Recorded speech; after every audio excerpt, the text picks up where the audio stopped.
A'udzu billahi minasyaitonir rajim. Bismillahirrahmanirrahim. Alhamdulillahi rabbil alamin, bari'il khalaiqi ajma'in, wa sallallahu ala khairi khalqihi Muhammadin wa alihi at-tayyibin at-tahirin. Amma ba'd. Rabbi antiqni bil huda wa alhimni at-taqwa. Assalamualaikum warahmatullahi wabarakatuh. Para pemirsa yang dimuliakan oleh Allah, alhamdulillah pada pertemuan yang sebelumnya kita telah belajar bersama tentang sejumlah istilah nahwu, sejumlah istilah dasar yang harus kita fahami di permulaan atau di pengantar untuk kita memasuki pelajaran atau materi-materi nahwu yang berikutnya. Dan pada pertemuan yang lalu kita berbicara tentang apa itu isim, apa itu fi'il, kemudian apa itu huruf. Dan juga kita telah belajar bersama tentang penjelasan dari matan atau teks yang terdapat di dalam kitab Al-Ajrumiyah, matan Al-Ajrumiyah pada poin yang pertama, di mana kita waktu itu telah membaca dan belajar bersama bahwa al-ismu yu'rafu bil khafdhi wat tanwini wa dukhulil alifi wal lami wa hurufil khafdhi. Bahwa isim terbedakan dari kedua saudaranya, yaitu dari fi'il dan huruf. Yang pertama adalah bil khafdhi. Dan kemarin sudah kita bahas panjang lebar apa yang dimaksud dengan bil khafdhi. Bahwa yang dimaksud dengan bil khafdhi adalah ma yuhdithuhu amilul khafdhi fi akhiril kalimati min kasratin au manaba anha. Yaitu kedudukannya, i'rabnya jar. Al-khafad itu artinya adalah jar, dan akhir daripada kata tersebut memiliki tanda kasrah atau yang menempati tempatnya kasrah, karena tanda asli atau tanda utama daripada i'rab jar adalah kasrah. Dan masih ada tanda yang lainnya, yaitu al-ya dan al-fathah. Kenapa kata tersebut dihukumi jar atau kedudukannya jar? Juga kemarin sudah kita bahas. Yang pertama bisa jadi karena huruf, ada huruf jar yang masuk kepadanya. Atau yang kedua karena dia menjadi mudhaf ilaih atau dikenal dengan bil idhafah. Kemudian yang ketiga karena dia bittabaiyah, karena dia mengikuti kata yang sebelumnya. Karena kata yang sebelumnya dibaca jar, maka kata yang berikutnya juga dibaca jar karena dia mengikuti yang sebelumnya. Seperti ketika dia menjadi sifat, maka ketika yang disifati kedudukannya secara i'rab itu jar, maka sifatnya pun harus dibaca jar. Dan kemarin sudah kita simpulkan bahwa jika kata atau kalimat atau lafadz di dalam bahasa Arab itu bisa dijarkan, kedudukan i'rabnya jar, maka kita pastikan bahwa kalimat tersebut, lafadz tersebut adalah isim. Kenapa demikian? Karena fi'il tidak mungkin dibaca jar, dan juga karena huruf tidak mungkin kedudukannya atau dibaca jar. Itu adalah murajaah kita tentang pertemuan yang lalu. Adapun pada pertemuan kali ini kita akan masuk pada poin yang kedua. Poin yang pertama sudah selesai, yaitu bil khafdhi. Fal ismu yu'rafu bil khafdhi. Kemudian yang kedua apa? Wat tanwini. Nah, jadi al-isim yu'rafu, yang pertama kemarin sudah kita selesaikan bil khafdhi, dan yang hari ini kita akan bahas adalah al-ismu yu'rafu bit tanwin. Nah, al-ismu yu'rafu bit tanwin.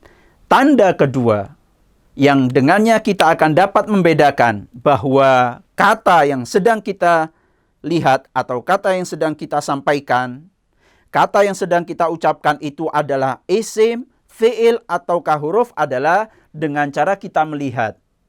Apakah kata tersebut bisa kemasukan tanwin ataukah tidak. Nah, untuk itu kita perlu untuk memahami apa yang dimaksud dengan tanwin menurut istilah nahwu. Apa sih maksudnya tanwin?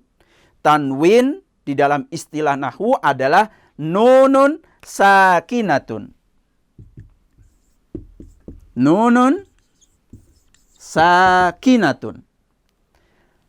Huruf nun yang mati, yang dibaca sukun. Huruf nun yang dibaca sukun tatba'u akhiral ismi.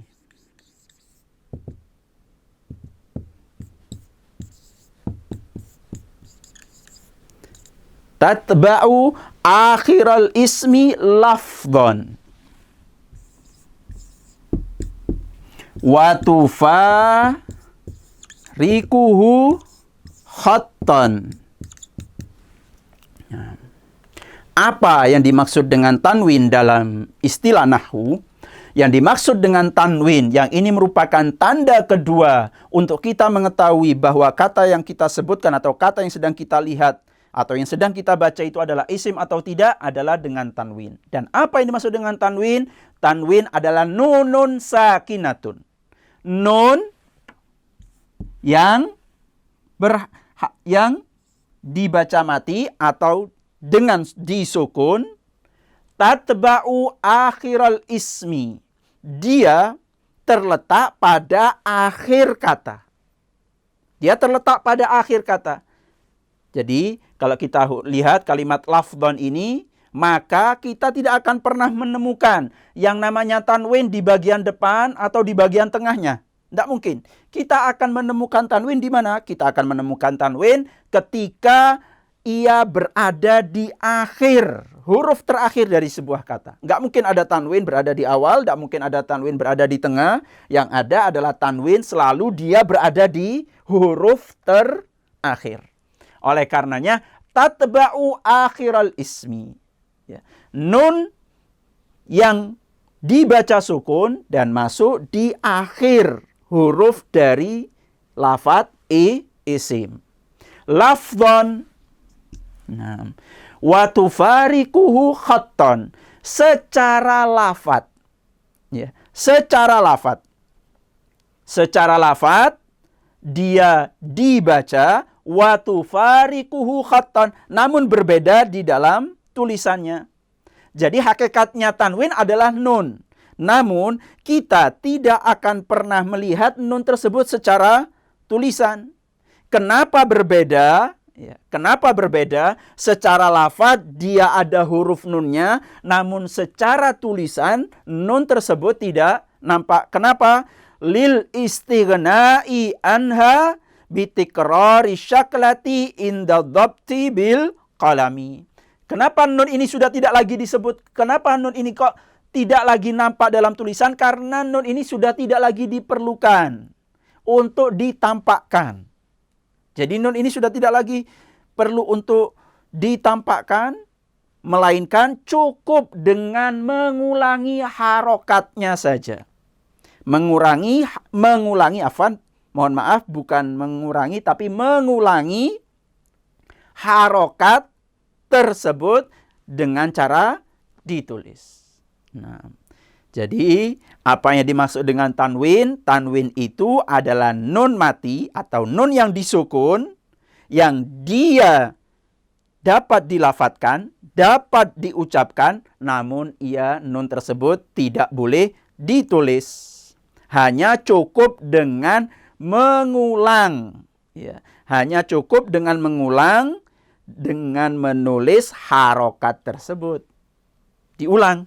Jadi nun ini sudah tidak lagi nampak, namun dia berubah menjadi apabila dhammah maka dhammahnya ada dua, apabila fathah maka fathahnya ada dua, apabila kasroh maka apa? Maka harokat kasrohnya ada dua. Nah, harokat kedua ini dengan mengulang harokat tersebut, itulah yang disebut dengan tanwin. Namun, sekali lagi, pada hakikatnya, nun tersebut adalah, namun pada hakikatnya, dua harokat ini sebenarnya sedang menjelaskan bahwa di situ ada nun yang sudah lagi tidak ditulis, tidak lagi nampak. Namun, ia tetap dibaca, tetap dapat dilafatkan, walaupun secara tulisan tidak lagi nampak. Coba kita lihat kalimat lafdhon di sini. Nah, ini ada dua kata ini.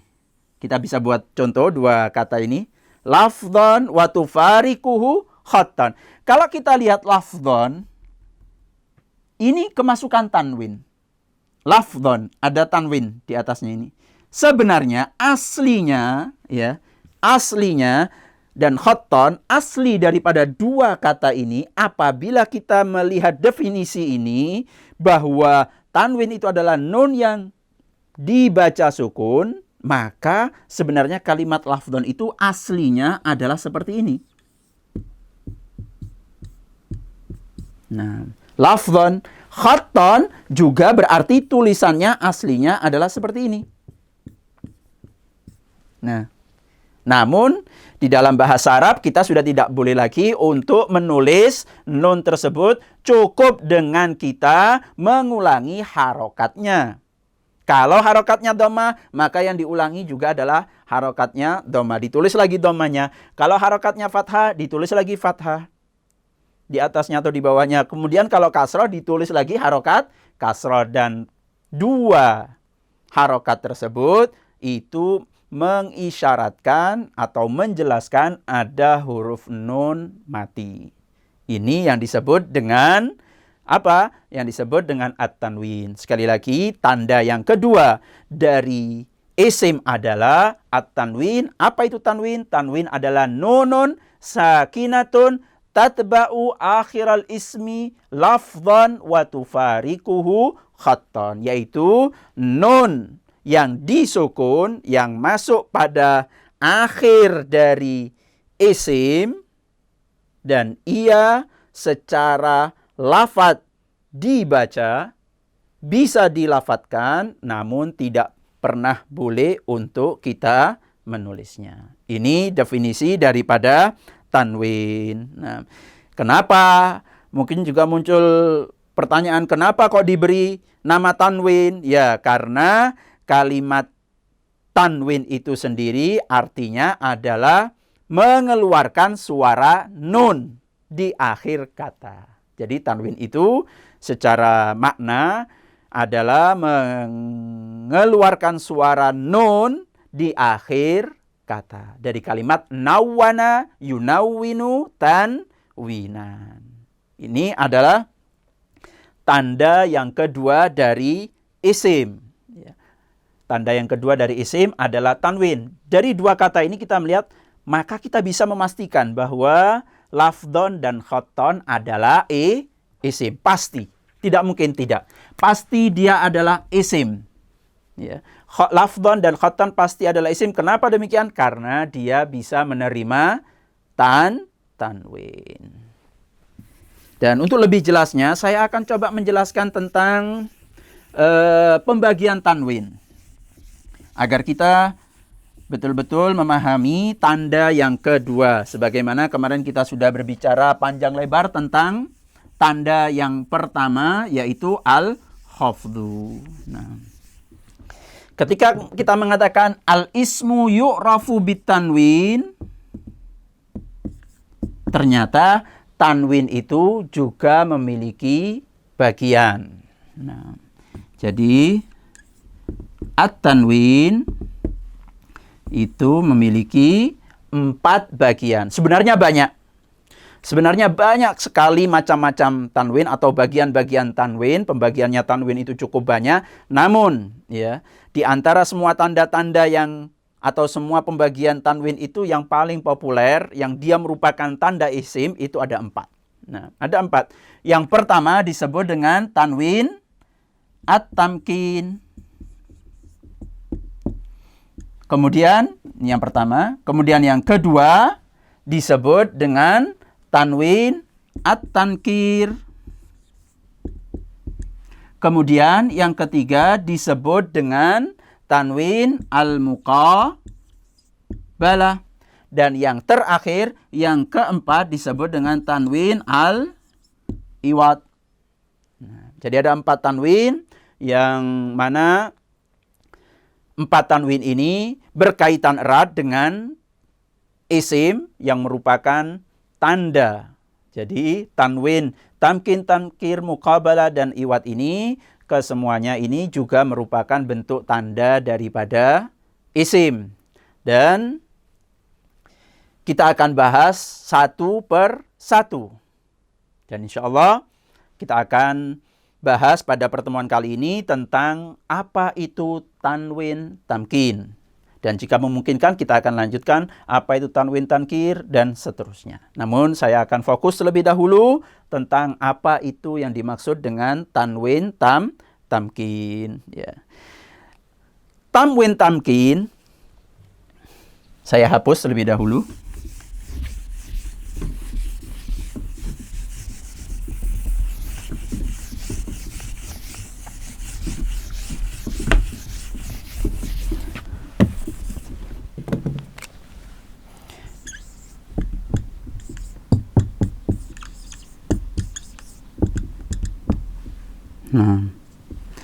Tanwin tamkin, atau juga dia punya nama lain sebagaimana disebutkan para ahli nahwu, dia juga disebut dengan punya nama lain selain namanya tanwin tamkin, dia juga disebut dengan tanwinus sarf.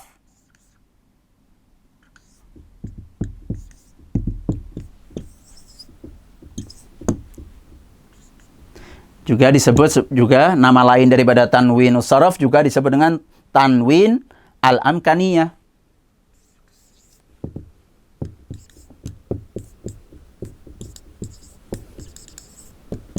Semuanya sama. Ini hanya sekedar namanya.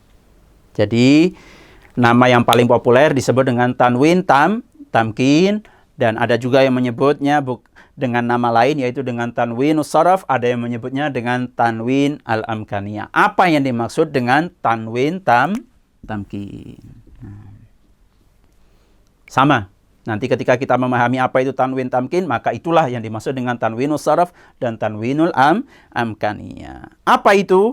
Yang dimaksud dengan tanwin tamkin adalah at-tanwinul ladzi yalhaqu bil asma. At-tanwinul ladzi yalhaqu bil asma'il mu'rabatil munsharifah. Yang dimaksud dengan tanwin tamkin adalah tanwin yang masuk pada isim-isim. Apa itu isim? Sudah kita bahas. Dan insya Allah para pemirsa masih mengingat dengan baik apa itu isim. Sehingga kita tidak lagi perlu membahas masuk pada isim-isim. Apa ini masuk dengan isim? Insya Allah sudah mafhum atau sudah dapat difahami dengan baik. Yang perlu kita fahami adalah al-mu'rabatil munsharifati. Apa yang dimaksud dengan isim mu'rab munsharifah? Ya. Bahwa tanwin tamkin adalah tanwin yang masuk pada isim yang mu'rab yang munsharif. Jadi mu'rab sekaligus munsharif. Apa yang dimaksud dengan al-mu'rabah al-munsharifah? Ini harus kita fahami. Ya.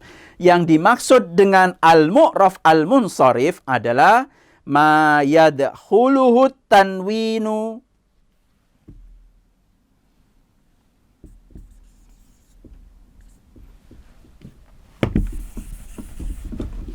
yang dimaksud dengan al-mu'rabah al-munsharifah adalah ma yadkhuluhut tanwinu.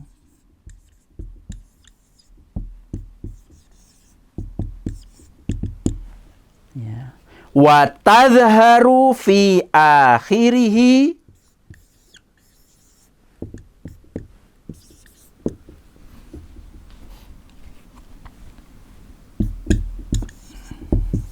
wa tadharu fi akhirihi jami'u harakatil i'rabi.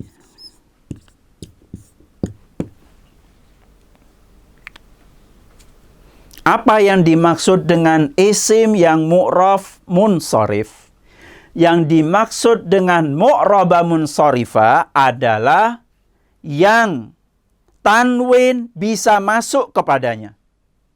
Jadi tadi nun mati, baik itu berupa fathah, baik itu berupa kasrah maupun berupa dhamma, an, in, un, ya.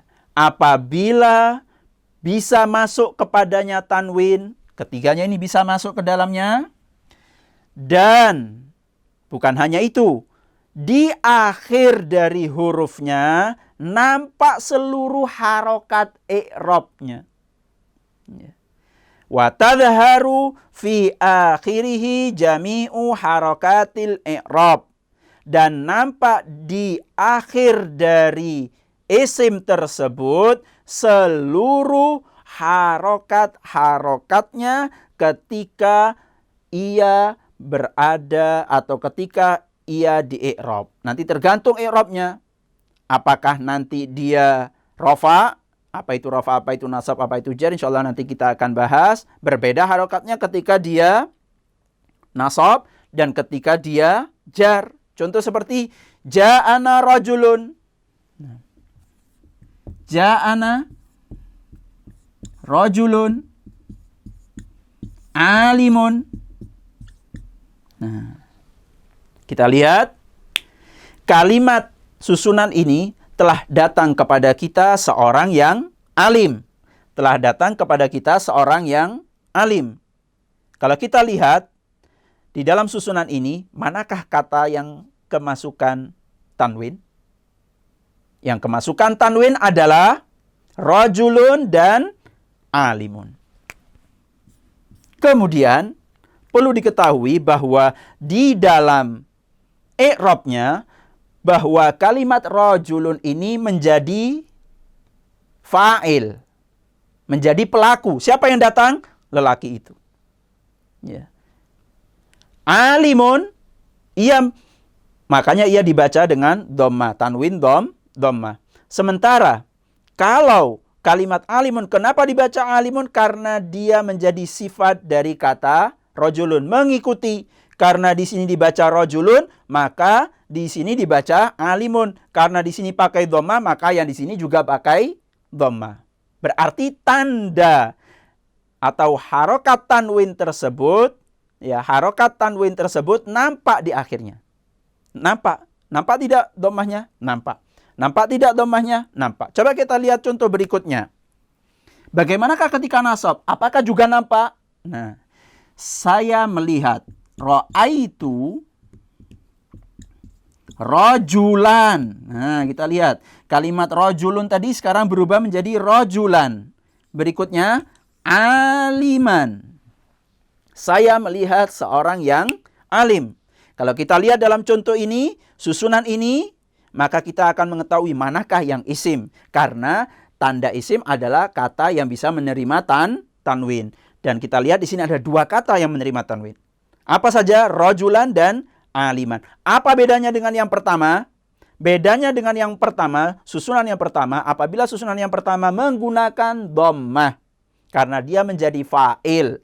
Kedudukan i'rabnya dia rafa karena dia menjadi fa'il. Nah, sementara kenapa kok sekarang menggunakan fathah?